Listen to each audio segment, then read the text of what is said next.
What if the true rulers of our world aren't the politicians we elect, but unseen bankers controlling the flow of money behind closed doors? This hidden power shapes your life in ways you can't imagine.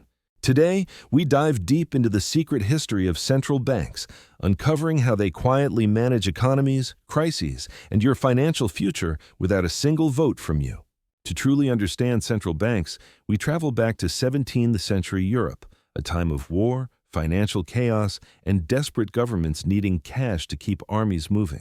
In 1694, the Bank of England was founded, introducing a novel idea: issuing paper notes backed not by gold, but by government debt itself. This innovation meant that money wasn't just metal coins anymore, but promises from the state, creating a powerful tool to finance wars and growth alike.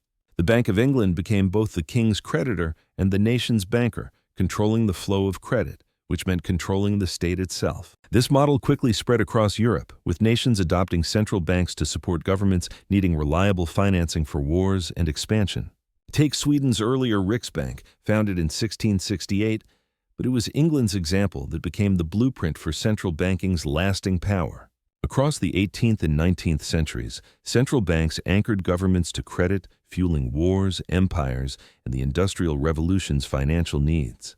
During the Napoleonic Wars, the connection between finance and military power was clear. Britain's central bank gave it the edge to outlast France. Napoleon's armies marched on credit nearly as much as gunpowder. Money backed by the Bank of England became global financial anchor. Wars ceased to be won only on battlefields. Central banks' balance sheets had become a critical front in global power struggles. But the true transformation came with a new century, and a new kind of financial power was about to emerge in the United States. The U.S. financial system was chaotic, fragmented, and unstable, with banks issuing their own notes and panics erupting when confidence faltered. One of the worst panics hit in 1907, triggering bank failures and widespread fear that the entire system could collapse. Surprisingly, it wasn't the government that stopped the crisis, but private banker J.P. Morgan, who gathered financiers to stabilize the market. This exposed a glaring need. America required a central bank with the power to act in a crisis, but on behalf of the nation, not private interests.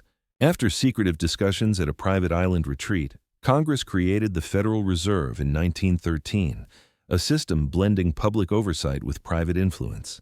The Fed could issue currency, set interest rates, and act as a lender of last resort, making it America's new financial engine, quietly powerful and complex. Few realized the Fed's true power, independent from politics but closely tied to Wall Street, with a hand in nearly every financial decision. World War I proved the Fed's mettle. The costs of war were enormous, and governments relied heavily on central banks to keep funding flowing. To pay for war, money was printed, bonds issued, and the old gold standard was abandoned, revealing how central banks prioritized government survival over currency stability. Germany's hyperinflation stands as a dire warning. Pressured central banks printing too much money can render a currency worthless and devastate economies. Even disaster didn't halt central banking. It confirmed their crucial role in both fueling economies and triggering crises. The Great Depression exposed the stakes. The Federal Reserve's decisions could deepen recessions or soothe them, directly impacting millions of lives.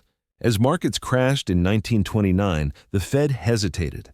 Banks failed, credit dried up, and millions faced unemployment, showing central banks' profound influence. Post-World War II efforts aimed to coordinate global finance led to Bretton Woods in 1944, setting the U.S. dollar on gold as the world's financial anchor. International bodies like the IMF and World Bank formed, aiming to stabilize economies, but reliant on central bank coordination and U.S. financial leadership. But in 1971, President Nixon shattered this system, ending the dollar's convertibility to gold, plunging the world into a new era of fiat money backed only by trust. Fiat money gave central banks unprecedented freedom to create currency at will, a power both necessary and fraught with new risks. This power was tested in the 1980s, when the Fed raised interest rates to almost 20% to crush inflation, causing a harsh recession but restoring faith in the dollar. The Fed's ability to reshape the economy with a single policy showed how deeply central banks influence daily life and long-term stability. Then came the 21st century crises, starting with the 2008 financial collapse, when central banks unleashed a flood of money to bail out banks and save markets. The Federal Reserve, European Central Bank, and Bank of Japan created trillions in what was called quantitative easing, extraordinary measures unseen before. While Wall Street celebrated, ordinary savers felt squeezed. Low interest rates inflated asset prices, enriching the wealthy but punishing the many. The pandemic in 2020 supercharged this trend, with central banks printing money at an unimaginable scale to fund stimulus and bailouts. Checks, corporate rescues, and stimulus pulses flooded the system, all created not by gears or presses, but by keystrokes in central bank vaults. This swelling of central bank balance sheets seemed limitless, justified under the banner of stability, but with hidden costs. Inflation crept in, asset bubbles formed, and the quiet truth emerged. Money today is whatever central bankers decree it to be. Central banks aren't neutral referees. They pick winners and losers, decide who suffers recessions and who receives rescue. They determine which institutions survive crisis and which collapse. Their decisions shape economic realities far beyond elections. Yet their actions happen behind a shroud of complex terms, interest rates, liquidity facilities, bond buying, making their power hard to grasp. Every intervention expands their influence. Every bailout deepens the system's dependence on their support, creating a cycle. Few question. Governments run record deficits expecting low rates, banks take bigger risks, and investors chase bubbles, all confident the Fed will step in. But history warns, every financial system, however strong, faces a breaking point. The illusions central banks create eventually crack. From the Bank of England credibility shaken in the 18th century, to the collapse of the Reichsbank, to the fall of Bretton Woods, history repeats. The question remains, how will we navigate the next chapter? The shift from gold-backed money to fiat marked a turning point. The age of restraint gave way to unlimited central bank flexibility. Central banks now create money out of thin air, using tools like interest rates and bond buying to steer economies like never before. In the 1980s, efforts to battle inflation with high interest rates led to painful recessions, but restored faith in the dollar's stability.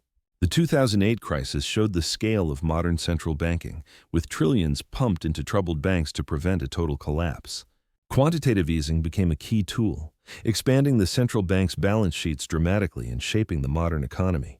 The 2020 pandemic accelerated money printing to unseen levels, with governments and central banks pumping in massive stimulus to support economies.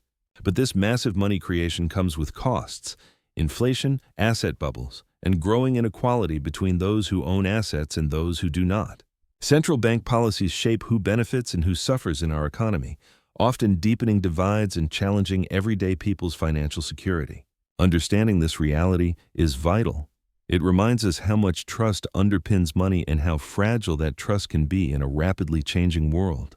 Every central bank move ripples through markets, jobs, and personal finances, entwining your fate with decisions made far from public view. Yet, despite their influence, central banks operate with little direct accountability, making their power both necessary and controversial. Governments rely on their central banks to keep interest rates low, while banks and investors take risks assuming bailouts will follow. This delicate balance creates contradictions and risks, with each rescue building expectations that may challenge future stability. History teaches us that no financial system is forever. Central banks' power is vast but not invincible, and the next crisis will test us all. Recognizing central banks' influence equips us to prepare and build financial resilience amid uncertainties and shifts ahead. Our journey through history reveals the hidden hand shaping money and power, reminding us to stay informed and vigilant going forward. So what does all this mean for you? Central banks, unseen and unelected, wield power that touches your daily life in profound ways. Their decisions can make your mortgage more affordable or crush your savings, affecting your future without a single vote cast by you. Trust in money is fragile, and history shows it can vanish swiftly.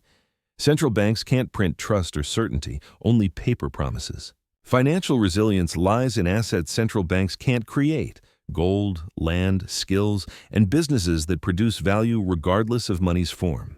Every crisis, bailout, and inflation spiral marks central banks' influence. Born to serve governments, they've grown into global financial empires.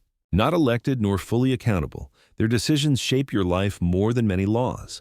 This is the paradox of modern finance. The people we never vote for control the money we can't live without, an invisible power with very real consequences. If this opened your eyes to money's hidden power, subscribe to learn more. The answers lie not in the future, but buried in history.